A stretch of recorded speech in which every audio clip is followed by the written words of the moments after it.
15 ವರ್ಷಗಳ ಕಾಲ 45 ಜನ ಶಿಲ್ಪಿಗಳು ಈಗ ಕೆತ್ತನೆ ಮಾಡಿದ್ದಾರೆ.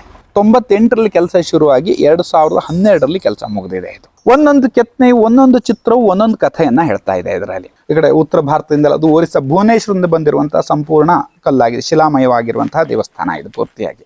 ಸಹಜವಾಗಿ ಹಾಗೆ ಕಾಣುತ್ತೆ, ಮಣ್ಣಿರುವಂತಹ ದೇವಸ್ಥಾನ, ಮಣ್ಣಲ್ಲಿ ಕೆತ್ತನೆ ಮಾಡಿರೋ ಅದೇ ರೀತಿ ಅನ್ಸುತ್ತೆ. ಆದ್ರೆ ಕಲ್ಲು ಬರೋದೇ ಹಾಗೆ ಕೆಂಪು ಕಲ್ಲು. ಇದು ಈಗ ರಾಮ ಮಂದಿರ ಎಲ್ಲ ಕಟ್ತಾ ಇದಾರಲ್ವಾ, ಅಂತಹದ್ದೇ ಸಂಪೂರ್ಣವಾಗಿ ಕೆಂಪು ಕಲ್ಲಿಂದ ಕೆತ್ತನೆ ಮಾಡಿರುವಂತಹ ದೇವಸ್ಥಾನ ಇದು ಸಂಪೂರ್ಣವಾಗಿ.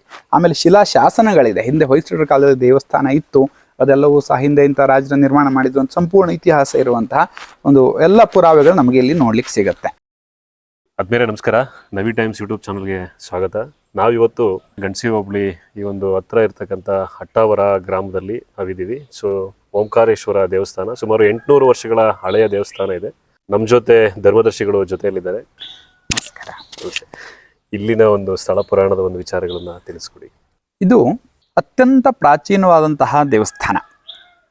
ನೀವು ಎಲ್ಲ ಕಡೆಯಲ್ಲಿ ದೇವಸ್ಥಾನಗಳಿಗೆ ಸಾಕಷ್ಟು ದೇವಸ್ಥಾನಗಳು ಭೇಟಿ ನೀಡ್ತಾ ಇರ್ತೀರಿ. ಆದರೆ ಇದು ಹಾಸನ ಜಿಲ್ಲೆ, ಹಾಸನ ತಾಲೂಕು, ದುದ್ದಾ ಹೋಬಳಿ, ಮುದಿಗೆರೆ ಗ್ರಾಮದಲ್ಲಿರುವಂತಹ ಒಂದು ಓಂಕಾರೇಶ್ವರ ದೇವಸ್ಥಾನಕ್ಕೆ ಇವತ್ತು ನೀವು ಯೂಟ್ಯೂಬ್ ಚಾನಲ್ನಿಂದ ಬಂದಿದ್ದೀರಿ. ನಿಮಗೂ ನಮ್ಮ ದೇವಸ್ಥಾನ ಪರವಾಗಿ ಆತ್ಮೀಯವಾದಂತಹ ಸ್ವಾಗತವನ್ನು ಕೋರ್ತಾ ನಮ್ಮ ದೇವಸ್ಥಾನದ ವಿಶೇಷತೆಯನ್ನು ನಾನು ತಿಳಿಸುವಂತವನಾಗ್ತೇನೆ.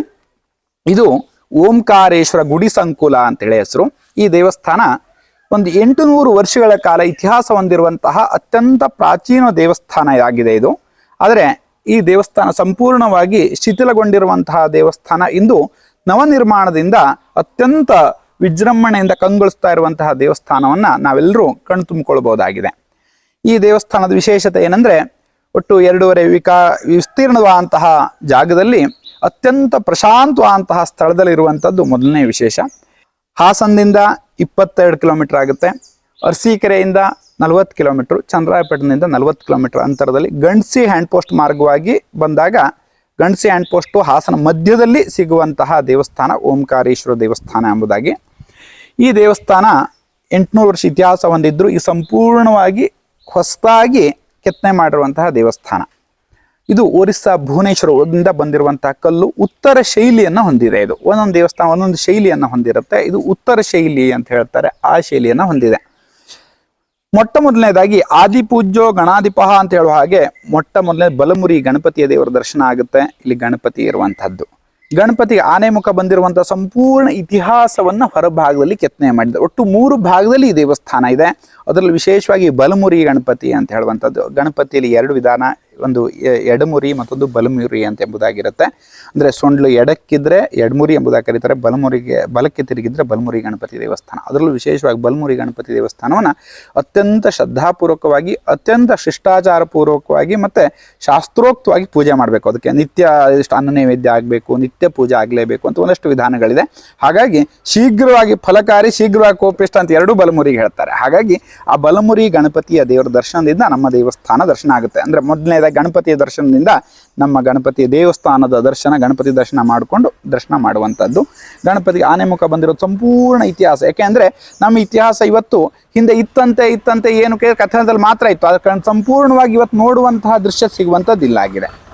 ಇದು ಉತ್ತರ ಭಾರತ ಶೈಲಿಯನ್ನು ಹೊಂದಿದೆ ಅಂತ ಹೇಳುವಂಥದ್ದು ಹೇಳಿದೆ. 15 ವರ್ಷಗಳ ಕಾಲ 45 ಜನ ಶಿಲ್ಪಿಗಳು ಈಗ ಕೆತ್ತನೆ ಮಾಡಿದ್ದಾರೆ.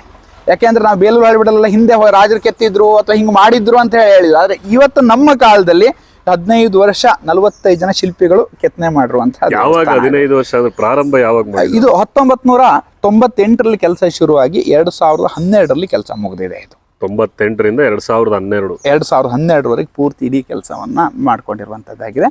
ಒಂದೊಂದು ಕೆತ್ತನೆ, ಒಂದೊಂದು ಚಿತ್ರವು ಒಂದೊಂದು ಕಥೆಯನ್ನ ಹೇಳ್ತಾ ಇದೆ ಇದರಲ್ಲಿ. ಈಗ ನಾವು ಅದನ್ನ ಹತ್ರ ಹೋಗಿ ನೋಡ್ಬೋದು ಬೇಕಾದ್ರೆ. ಬನ್ನಿ ಹಾಗಾದ್ರೆ ಈ ದೇವಸ್ಥಾನದ ವಿಶೇಷತೆಯನ್ನ ತಿಳ್ಕೊಳ್ಳೋಣ. ಗಣಪತಿಯ ಒಂದು 2ನೇ ಭಾಗದಲ್ಲಿ ಗಣಪತಿ ದೇವಸ್ಥಾನದ ಹೊರಭಾಗದಲ್ಲಿ ನೋಡಿದಾಗ ಇದು ಕಾಲಭೈರವೇಶ್ವರ, ಇದು ಅಮೃತ ಮೃತ್ಯುಂಜಯ, ಮಹಾಕಾಳ ಅಂತ ಹೇಳಿ ಶಿವನ ಬೇರೆ ಬೇರೆ ಅವತಾರಗಳು. ನಾವು ಚುಂಚನಗಿರಿಯಲ್ಲಿ ಕಾಲಭೈರವೇಶ್ವರ ದೃಶ್ಯವನ್ನು ನೋಡ್ತೇವೆ. ಅದೇ ರೀತಿ ಅಂತ ವಿಗ್ರಹ ಕಾಲಭೈರವೇಶ್ವರನ ವಿಗ್ರಹ. ಇದಾದ್ಮೇಲೆ ಇಡೀ ಶಿಖರದಲ್ಲಿ ಗಣಪತಿಗೆ ಅಷ್ಟೋತ್ತರ ಅಂತ ಹೇಳಿ ನಾವು ಅರ್ಚನೆಯನ್ನ ಮಾಡ್ತೇವೆ. ಎಲ್ಲ ಹೋದ್ರು ಒಂದು ಗಣಪತಿಗೆ ದೇವಸ್ಥಾನಕ್ಕೆ ಹೋಗಿ ಅರ್ಚನೆಯನ್ನ ಮಾಡ್ತೇವೆ. ಆ 108 ನಾಮಕ್ಕೆ 101 ರೂಪಗಳಿದೆ. 101 ರೂಪಗಳು ಅಥವಾ 108ಕ್ಕೆ 108 ರೂಪಗಳು. ಅಷ್ಟೋತ್ತರ 108 ಅಂತ ಅರ್ಥ.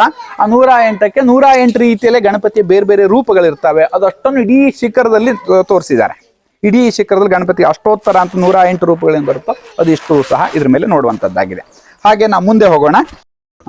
ಇಲ್ಲಿ ಬಂದರೆ ಮುಖ್ಯವಾಗಿ ಅರ್ಧನಾರೀಶ್ವರ ಅಂಥೇಳಿ ಅರ್ಧ ಭಾಗ ಶಿವನ ಭಾಗ ಇದೆ, ಅರ್ಧ ಭಾಗ ಪಾರ್ವತಿಯ ಭಾಗ ಇದೆ. ಅರ್ಧನಾರೀಶ್ವರ ಎಂಬುದಾಗಿ ನಾವು ಸಾಕಷ್ಟು ಕಥೆಗಳಲ್ಲಿ ಕೇಳ್ತೇವೆ ನೋಡಿ. ಅರ್ಧ ಸಂಪೂರ್ಣವಾಗಿ ಪಾರ್ವತಿ ಚಿತ್ರಣ ಇದೆ, ಅರ್ಧ ಭಾಗ ಶಿವನ ವಿಗ್ರಹ ಇದೆ. ಈ ಭಾಗದಲ್ಲಿ ಬಂದರೆ ಶಿವ ಪಾರ್ವತಿ ಗಣಪತಿ ಇರುವಂಥದ್ದು ಸಹ ಕುಟುಂಬ ಸಮೇತ. ಅದೇ ಈ ಭಾಗದಲ್ಲಿ ಬಂದರೆ ಶಿವ ನೃತ್ಯವನ್ನ ಮಾಡ್ತಾ ಇರುವಂಥದ್ದು, ತಾಂಡವ ನೃತ್ಯವನ್ನ ಮಾಡ್ತಾ ಇರುವಂಥದ್ದು, ರಾಕ್ಷಸನ ಸಂಹಾರವನ್ನ ಮಾಡಿ ಹಾಗೆ ಅತ್ಯಂತ ಸಂತೋಷವಾಗಿ ತಾಂಡವ ನೃತ್ಯವನ್ನ ಮಾಡ್ತಾ ಇರುವಂಥದ್ದು ನಟರಾಜನ ವಿಗ್ರಹ. ಇದ್ರ ಮೇಲ್ಗಡೆ ಪೂರ್ತಿ ಅಷ್ಟೋತ್ತರ ದೇವಸ್ಥಾನ ಸುತ್ತಲೂ ಸಹ ಇಡೀ ಶಿಖರ ಪೂರ್ತಿಯಾಗಿ ಅಷ್ಟೋತ್ತರ ಸಂಬಂಧಪಟ್ಟಂತಹ ಒಂದೊಂದು ರೂಪಗಳನ್ನ ನಾವು ಕಾಣ್ತೇವೆ. ಹಾಗೆ ಇಲ್ಲಿ ಬಂದ್ರೆ ಒಂದೊಂದು ಚಿತ್ರವನ್ನ ನೋಡ್ತಾ ಹೋಗ್ಬೋದು. ನಿಮಗೆ ಕಥೆ ಇತ್ತು, ಹಿಂದೆ ಪಾರ್ವತಿ ಸ್ನಾನ ಮಾಡ್ಬೇಕಾದ್ರೆ ಗಣಪತಿ ಕಾಯ್ತಾ ಇರುವಂತದ್ದು, ಅವಳು ಸ್ನಾನವನ್ನು ಮಾಡ್ಕೊಂಡು ತಪಸ್ಸನ್ನು ಮಾಡ್ತಾ ಇರುವಂತದ್ದು, ಕಾಯ್ತಾ ಇರುವಂತದ್ದು, ಶಿವ ಬಂದು ಒಳಗೆ ಬಿಡು ಅಂತ ಹೇಳ್ತಾ ಇರುವಂತದ್ದು ಅಂತ ಸಂಪೂರ್ಣ ಕಥೆಯನ್ನ ಹೇಳ್ತಾ ಇದೆ. ಇದೇ ನೋಡಿ ಪ್ರಧಾನವಾಗಿ ಬಲಮುರಿ ಗಣಪತಿಯ ವಿಗ್ರಹವನ್ನ ನೀವು ಇಲ್ಲಿ ನೋಡ್ಬಹುದಾಗಿದೆ.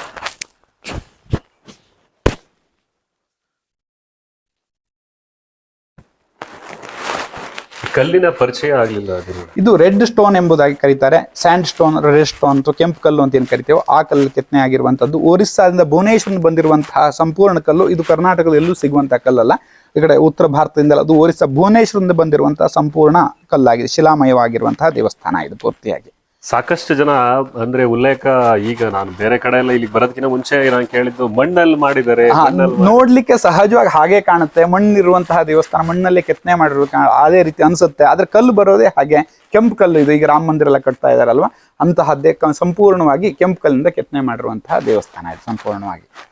ಹಾಗೆ ಇಲ್ಲಿ ಮುಂದ್ಗಡೆಗೆ ಬಂದ್ರೆ ಇಲ್ಲಿ ಸಂಪೂರ್ಣವಾಗಿ ಗಣಪತಿಯ ಶಿರಚ್ಛೇದನ ಆಗಿರುವಂಥದ್ದು.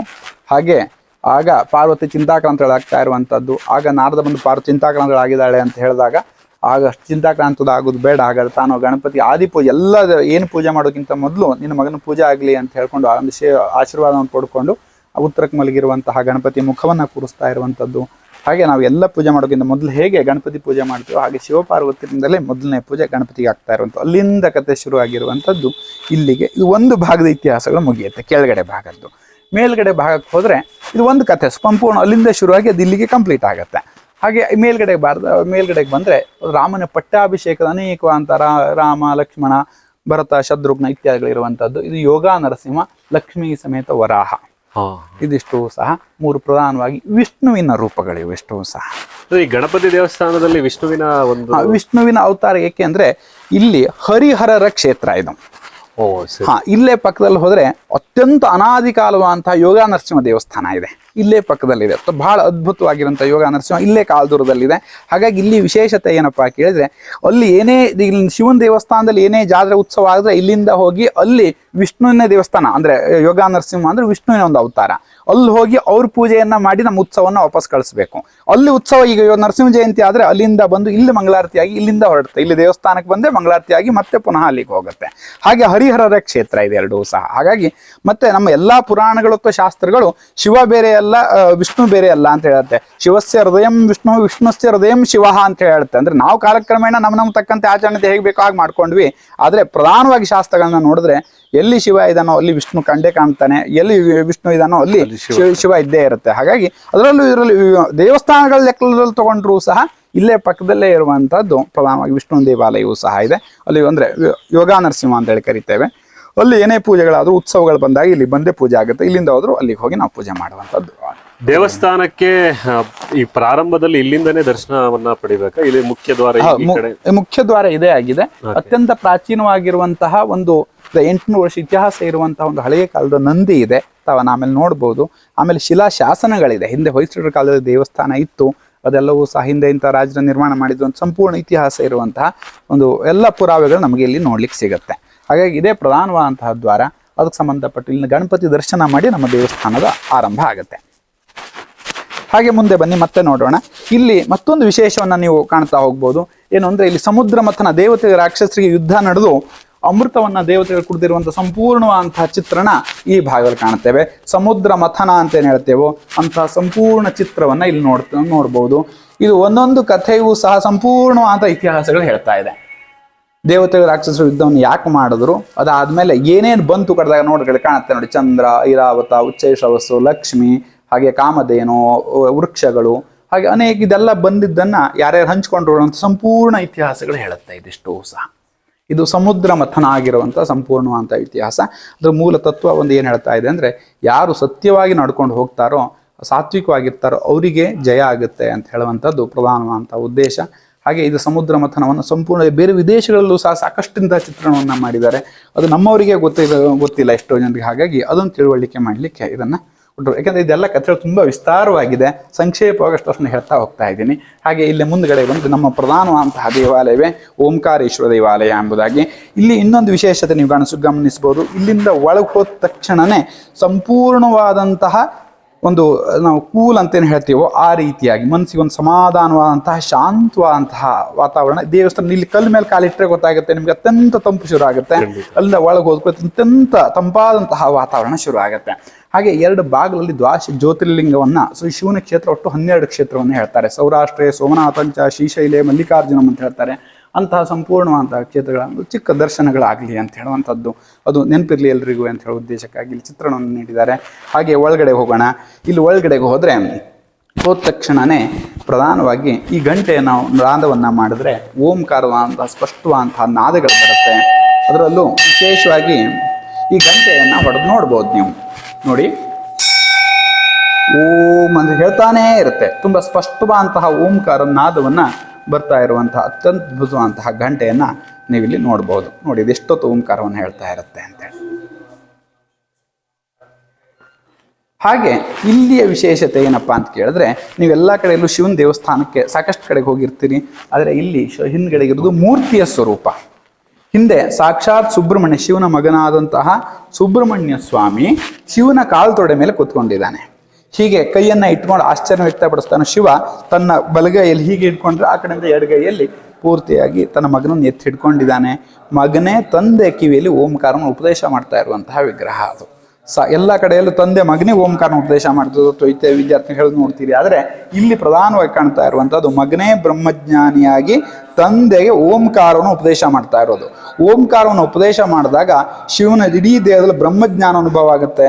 ಹಾಗೆ ಎಂತಹ ಮಗ ಹುಟ್ಟಿದಾನಪ್ಪ, ಹಾಗಾದರೆ ಎಷ್ಟು ಅದ್ಭುತ ಇದು. ಹಾಗಾದರೆ ಈ ಕೈಯನ್ನು ಇಟ್ಕೊಂಡು ಆಶ್ಚರ್ಯ ವ್ಯಕ್ತಪಡಿಸಿ ನೀವೆಲ್ಲ ಕಡೆ ಶಿವಲಿಂಗವನ್ನು ನೋಡಿದ್ರೆ, ಆದರೆ ಇಲ್ಲಿ ಶಿವಲಿಂಗದ ವಿಶೇಷತೆ ಏನು ಅಂದರೆ, ನೀವು ಸರಿಯಾಗಿ ಮಧ್ಯದಲ್ಲಿ ನೋಡ್ರೆ ಶಿವ ಕೂತಿರೋದು ಕಾಣುತ್ತೆ ನೋಡಿ. ಶಿವಲಿಂಗದಲ್ಲಿ ಮಧ್ಯದಲ್ಲಿ ನೀವು ನೋಡಿದ್ರೆ ಹೀಗೆ ಧ್ಯಾನ ಮೊದಲು ಕೂತ್ಕೊಂಡು ಓಂಕಾರವನ್ನು ತಪಸ್ಸು ಮಾಡ್ತಾ ಇರೋದು ಕಾಣುತ್ತೆ. ಹಾಗಾಗಿ ಓಂಕಾರ ಮಗನಿಂದಲೇ ಓಂಕಾರವನ್ನು ಉಪದೇಶ ಪಡೆದಿರುವಂತಹ ಶಿವ ಲಿಂಗದಲ್ಲಿ ಧ್ಯಾನ ಮೊದಲು ಕೂತ್ಕೊಂಡು ಓಂಕಾರವನ್ನು ತಪಸ್ಸು ಮಾಡ್ತಾ ಇರೋದ್ರಿಂದ ಓಂಕಾರೇಶ್ವರ ಅಂತೇಳಿ ಹೆಸರು ಬಂದಿದೆ ಇದಕ್ಕೆ. ಹಾಗಾಗಿ ನೀವು ಎಲ್ಲರೂ ಸಹ ಮತ್ತು ಧ್ಯಾನವನ್ನು ಮಾಡಲಿಕ್ಕೆ ಯೋಗದಲ್ಲಿ ಅಥವಾ ಮನಸ್ಸಿಗೆ ಸಮಾಧಾನ ಬೇಕು ಅಂತಂದ್ರೆ ಓಂಕಾರವನ್ನು ಹೇಳ್ತಾರೆ. ಹಾಗಾಗಿ ಇಲ್ಲಿ ಒಳಗೆ ಬಂದ ಕೂಡಲೇ ವಾತಾವರಣವೇ ತಂಪಾಗುತ್ತೆ. ಗಂಟೆ ಹೊಡೆದ್ರೆ ಓಂಕಾರ ನಾದಗಳು ಬರುತ್ತೆ. 10 ನಿಮಿಷ ಕೂತ್ಕೊಂಡು ಓಂ ಅಂತ ಹೇಳ್ತಾ ಇದ್ರೆ ಎಂತಹ ಡಿಪ್ರೆಷನ್ ಇದ್ರೂ ಮನಸ್ಸಿಗೆ ಅದೆಲ್ಲ ಹೊರಟೋಗಿ ಮನಸ್ಸಿಗೆ ಒಂದು ಸಮಾಧಾನವಾಗಿ ಏನೋ ಒಂದು ಮನಸ್ಸಿಗೆ ಆನಂದ ಆಯಿತು ಅಂತ ಹೇಳುವಂತಹ ಅನುಭವ ಸಿಗುವಂತಹ ಅತ್ಯಂತ ಶ್ರೇಷ್ಠವಂತಹ ದೇವಸ್ಥಾನ ಇದಾಗಿದೆ. ಹಾಗೆ ಇಲ್ಲಿ ವಿಶೇಷತೆ ಏನು ಅಂತ ಕೇಳಿದ್ರೆ, ಬೆಳಿಗ್ಗೆ ಕರೆಕ್ಟಾಗಿ 6:00ವರೆಗೆ ದೇವಸ್ಥಾನ ಓಪನ್ ಆಗುತ್ತೆ. 12 ಗಂಟೆ ತನಕ ಇರುತ್ತೆ. ಸಾಯಂಕಾಲ ಮತ್ತೆ 4 ಗಂಟೆಗೆ ಓಪನ್ ಆಗುತ್ತೆ. ಸಾಯಂಕಾಲ 8 ಗಂಟೆಗೆ ದೇವಸ್ಥಾನ ಮಹಾಮಂಗಳಾರತಿಯಾಗಿ ಮುಕ್ತಾಯ ಆಗುತ್ತೆ. ಇಲ್ಲಿ ತುಂಬ ಜನ ಈ ರೀತಿಯಾದಂಥ ಪೂಜೆಗಳು ಹರಕೆಯನ್ನು ಕಟ್ಸ್ಕೊಳ್ತಾ ಇರ್ತಾರೆ. ಈ ವಿಶೇಷ ಏನು ಅಂದರೆ, ಇಲ್ಲಿ ಅಭಿಷೇಕಗಳನ್ನು ಹರಕೆ ಕಟ್ಕೊಳ್ತಾರೆ ಅಥವಾ ಶಿವನಿಗೆ ಸಂಬಂಧಪಟ್ಟಂತಹ ಅರ್ಚನೆ, ಬಿಲ್ಲುಪತ್ರೆ, ಶಿವನಿಗೆ ಅತ್ಯಂತ ಪ್ರಿಯವಾಗಿರುವಂಥ ಬಿಲ್ಲುಪತ್ರೆ ಅರ್ಚನೆ, ತುಂಬೆ ಹೂವು, ಶಿವನಿಗೆ ತುಂಬೆ ಹೂವು ಅಂತ ಬರುತ್ತೆ, ಅದು ಅತ್ಯಂತ ಪ್ರಿಯವಾಗಿರುವಂಥದ್ದು. ಹಾಗೆ ಅಂತಹ ಒಂದು ಹರಕೆಯನ್ನು ಕಟ್ಕೊಳ್ಳುವಂಥದ್ದು. ಮತ್ತು ವಿಶೇಷವಾಗಿ ಶಿವನಿಗೆ ಅಭಿಷೇಕ, ಏಕೆಂದರೆ ಅಭಿಷೇಕ ಪ್ರಿಯೋ ಶಿವ ಅಂಥೇಳಿ, ಅಭಿಷೇಕ ಪ್ರಿಯನೇ ಶಿವ ಯಾವಾಗಲೂ. ಹಾಗಾಗಿ ಅಂತಹ ಅಭಿಷೇಕಗಳು ವಿಶೇಷವಾಗಿ ಇಲ್ಲಿ ನಡೀತಾ ಇರುತ್ತೆ. ಶಿವರಾತ್ರಿ ದಿವಸ ದೇವಸ್ಥಾನ ಜಾತ್ರೆ ನಡೆಯುತ್ತೆ. ಪ್ರತಿ ಶಿವರಾತ್ರಿಗೆ ದೇವಸ್ಥಾನ ಜಾತ್ರೆ ನಡೆಯುತ್ತೆ. ಅಷ್ಟೇ ಅಲ್ಲದೆ ನವರಾತ್ರಿಯಲ್ಲಿ ದಸರಾ ಅಂತೇಳಿ ಹೇಳ್ತೇವೆ, ನವರಾತ್ರಿಯಲ್ಲಿ 10 ದಿವಸಗಳ ಕಾಲ ವಿಶೇಷವಾದಂಥ ಉತ್ಸವಗಳು ನಡೆಯುತ್ತೆ. ಇಲ್ಲಿ 10 ದಿವಸ ನಡೆಯುತ್ತೆ ದಸರಾದಲ್ಲಿ.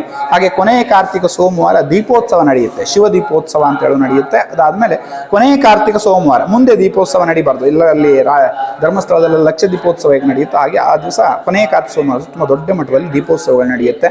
ಮತ್ತು ಇಲ್ಲಿ ಏನೇ ಬಂದು ಹರಕೆ ಕಟ್ಕೊಂಡು ಪೂಜೆ ಮಾಡ್ಕೊಂಡು ಹೋದ್ರೆ ಸಾಕಷ್ಟು ಜನರಿಗೆ ಅನುಕೂಲ ಆಗಿರುವಂತಹ ಇದು ದೇವಸ್ಥಾನ. ಎಲ್ರಿಗೂ ಈಗ ಚಿರುಪರಿಚಯ ಆಗ್ತಾ ಇರುವಂತಹ ದೇವಸ್ಥಾನ ಇದು. ಬನ್ನಿ ಹೊರಭಾಗದಲ್ಲಿ ನೋಡೋಣ.